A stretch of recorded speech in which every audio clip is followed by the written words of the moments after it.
Петър Станимиров е добре познат със своите комикси и илюстрациите си към книгите на български писатели-фантасти.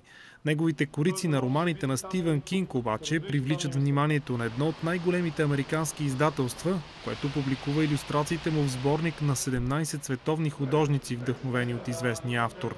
Това признание го кара да направи днешната изложба. Как успява така точно да предаде духа на книгата в своите творби?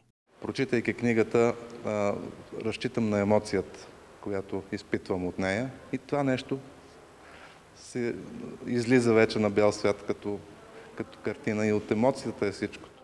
Макар за мнозина Стивън Кинг да е кралят на ужаса, за Петър Станимиров писателят не е типичен хорър автор. Все едно да кажа, че Шарл Перо или братя Грим пишат приказки на ужасите.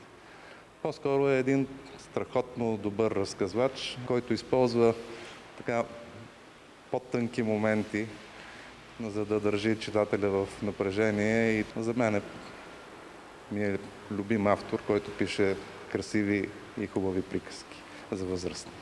Специално за изложбата художникът е събрал всичките си творби, вдъхновени от Стивън Кинг, в луксозен албум.